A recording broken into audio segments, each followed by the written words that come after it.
মা, মারে, তারাপীঠের ওই দুষ্ট হিজল কাপালিক তোকে তুষ্ট করার জন্য প্রতি অমাবস্যায় একটি করে বাচ্চার বলি দেয়। বাচ্চাগুলোর প্রাণ নেয় মা। ওর দুষ্ট সাধনাকে আমি ধ্বংস করতে চাই মা। তুই আমার সহায় হ। জয় মা, জয় মা, জয় মা। আবহাওয়া দপ্তরের কথা মতো আজ বৃষ্টি শুরু হয়েছে দুপুর দিক থেকেই। চারিদিকে আকাশ কালো করে সেই দুপুর থেকে প্রবল বৃষ্টি হয়েই চলেছে।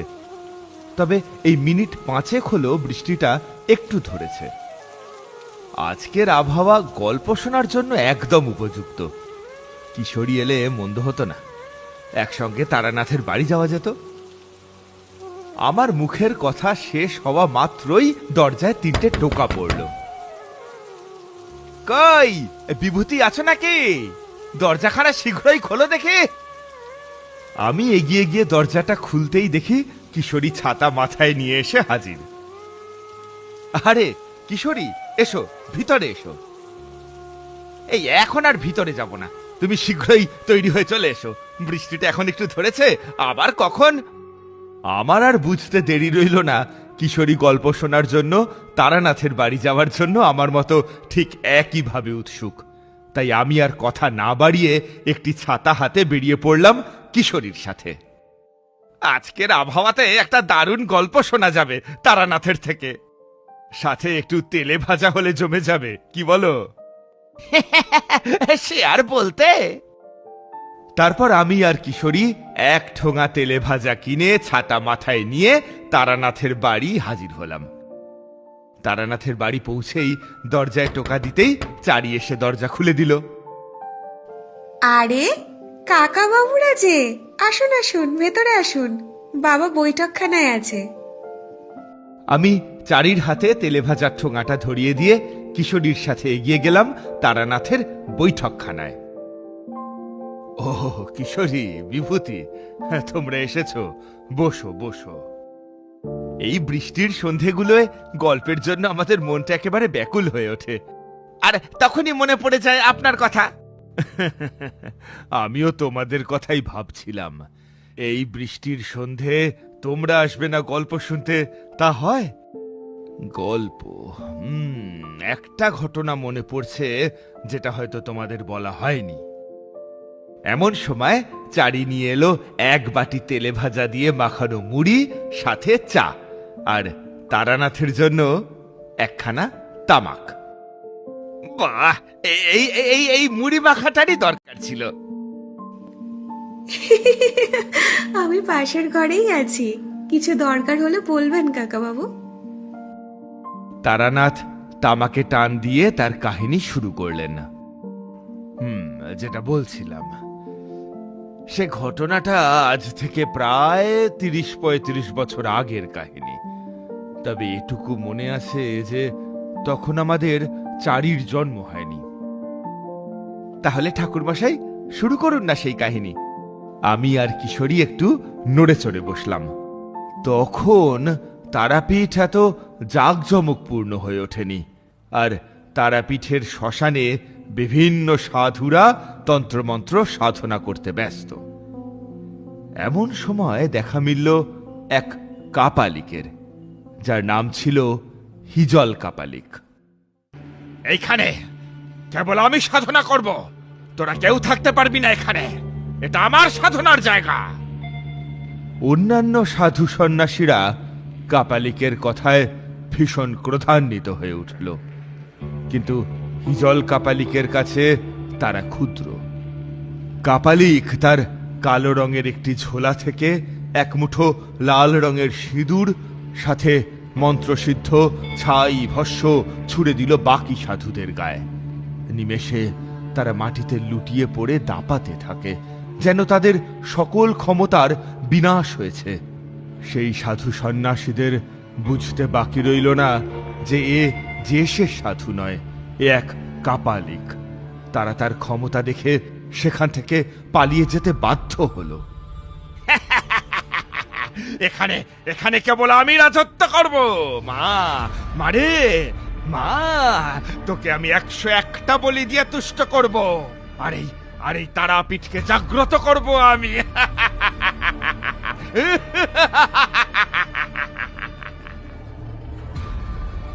এরপর ওই কাপালিক প্রতি অমাবস্যা রাতে পাশের গ্রাম থেকে একটি করে বাচ্চা ছেলে বা মেয়ে চুরি করে এনে তাদের বলি দিতে থাকলো। আজ এই অমাবস্যা তিথিতে তোকে আমি মায়ের কাছে সমর্পণ করব। আমাকে ছেড়ে দাও। কি তুমি? আমাকে ছেড়ে দাও। তোকে তো ছেড়ে দেওয়া যাবে না, আজ তোর বলি নেব আমি। তারপর ওই দুষ্ট কাপালিক বাচ্চা ছেলেটিকে বলি দিল এবং তার মুন্ড শ্মশানের এক কোণে গর্ত করে তাতে মাটি চাপা দিয়ে তার উপর বসে কাপালিক যজ্ঞ করতে থাকে।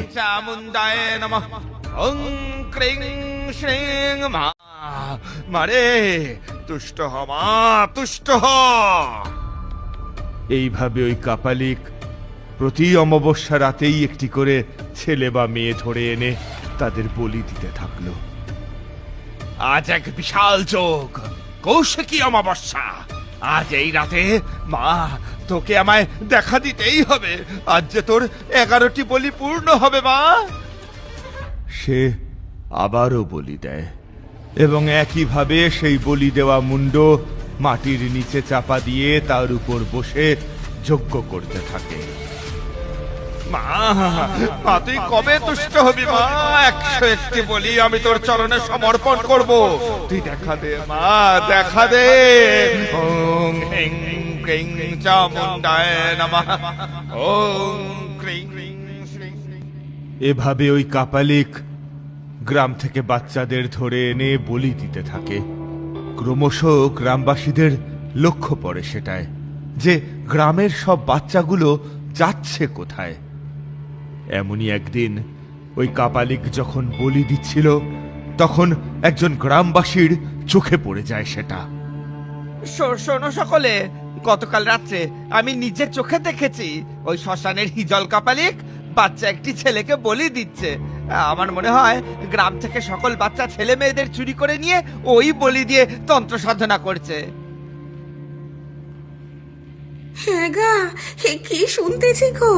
এইভাবে চলতে থাকলে যে গ্রামের বাচ্চাগুলোকে ওই কাপালিক সব মেরে ফেলবে। তোমরা কিছু একটা তো করো, থামাও ওই কাপালিককে, না হলে যে ঘোর বিপদ। ওই কাপালিককে দমন করা আমাদের কম্য নয়, এ কেবল একজনই পারবে। কার কথা বলতেছেন দীনেশ বাবু? তারানাথ তান্ত্রিক। আমাদের আগামীকালই তারানাথের নিকটস্থ হতে হবে। হ্যাঁ হ্যাঁ হ্যাঁ, বেশ বেশ। তারপর আমার এই কলকাতার মটলেনের বাড়িতে এসে উপস্থিত হলেন দীনেশবাবু ও সাথে ভজা। নমস্কার। হ্যাঁ নমস্কার, বলুন কিভাবে আপনাদের সাহায্য করতে পারি? আর বলবেন নে, আমাদের তারাপীঠ শ্মশানে এক ঘটনা। ভজা তুই থাম থাম, আমাকে বলতে দে। তারপরে দীনেশবাবু সব কথা আমাকে খুলে বলেন। এরকম জটিল ঘটনা শুনে আমি শীঘ্রই ভজা ও দীনেশবাবুর সঙ্গে রওনা হলাম তৎক্ষণাৎই। ওখানে পৌঁছে হিজল কাপালিকের রূপ দেখে সত্যি আমার বুঝতে দেরি হলো না যে সে এক দুষ্ট কাপালিক। কে তুই এখানে কেন এসেছিস? এটা আমার জায়গা, চলে যা এখান থেকে, চলে যা বলছি, না হলে কিন্তু। তুই আমার ক্ষতি করতে পারবি না কিছুতেই, সেই ক্ষমতা তোর নেই, কারণ আমার শরীরে তন্ত্র বান দেওয়া রয়েছে। তারপর ওই কাপালিক তার দুষ্ট জাদুবিদ্যার জালে আমাকে চড়াতে চায়, কিন্তু আমার তন্ত্রবানের কাছে সে হেরে যায়। তারপর অগত্যা সে আর আমার সাথে লড়তে আসেনি, তার মতো ধ্যান করতে থাকে। তখন ভরা পূর্ণিমা চলছে, আকাশে পূর্ণ চন্দ্র, নিস্তব্ধ প্রকৃতির মধ্যে ছড়িয়ে পড়ছে আধো চাঁদের আলো। অমাবস্যা আসতে তখন বেশ কিছুদিন বাকি, অর্থাৎ হিজল কাপালিকের বলি দেওয়ার সময়ের ব্যবধান রয়েছে কিছুদিন। আমি তারাপীঠের শ্মশানের পাশের জঙ্গলের ধারে শুরু করলাম আমার সাধনা। ভরা পূর্ণিমার মাঝরাতে কাদামাটির ঢিবি দিয়ে তৈরি করে ফেললাম এক শ্মশান কালীর মূর্তি এবং 101টা জবা ফুলের মালা, সাথে সন্ধক লবণ ও সিঁদুর দিয়ে শুরু করলাম আমার যজ্ঞ। বলি দিয়ে নয়, নিজের ভক্তি দিয়ে আমি মাকে তুষ্ট করব। ওং শ্মশান কালী কাপালিনী, জয় মা, মা দেখা দে, জাগ্রত হ মা।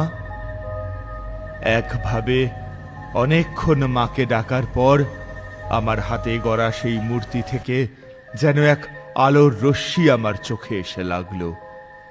আমি চোখ মেলে দেখলাম আমার হাতে গড়া সেই মূর্তি থেকে এক তীব্র আলোর ছটা ছড়িয়ে পড়ছে চারিদিক, আর কিছুক্ষণের মধ্যেই সেই আলোর ছটা থেকে সৃষ্ট হলো মায়ের এক বিশাল মূর্তি।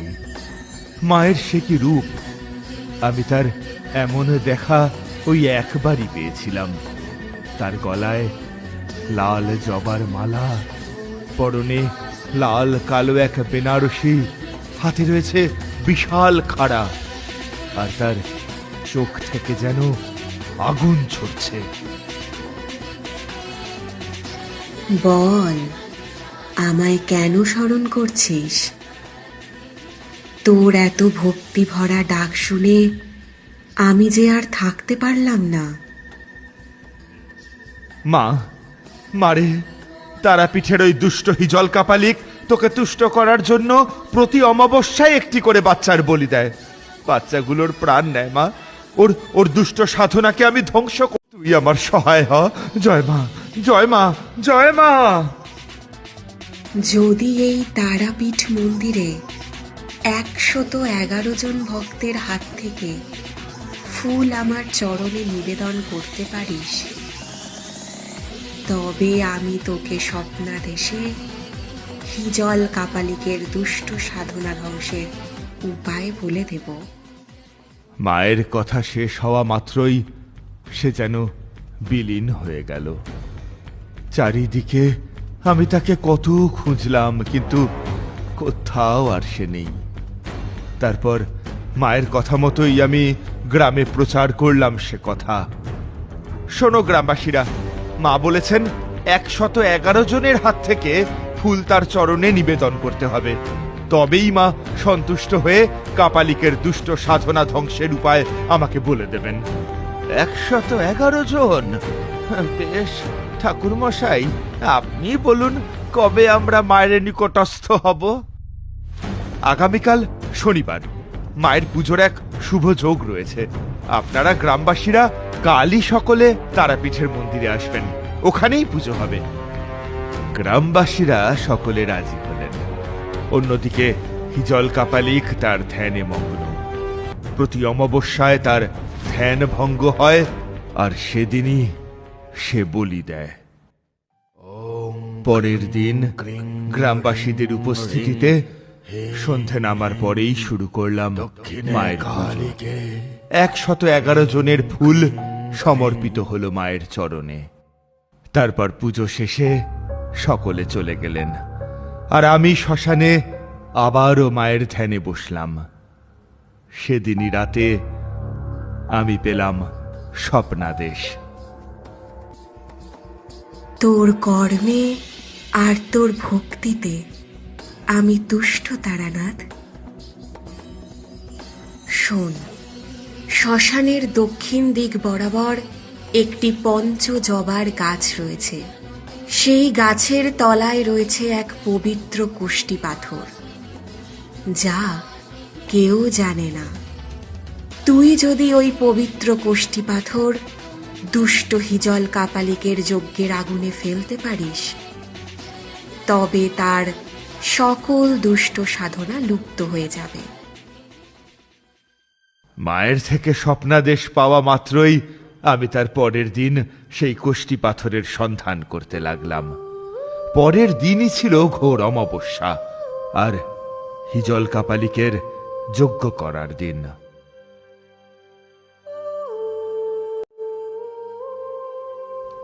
ওই তো, ওটাই তো পঞ্চজবার গাছ। এর আশেপাশেই তার মানে নিশ্চয়ই রয়েছে সেই পবিত্র কোষ্ঠী পাথরটি। আমি খানিক গর্ত খুঁড়তেই পেয়ে গেলাম সেই কোষ্ঠী পাথর। এই তো সেই পবিত্র কোষ্ঠী পাথর। এটা যে করেই হোক হিজল কাপালিকের যজ্ঞে আমাকে ফেলতেই হবে।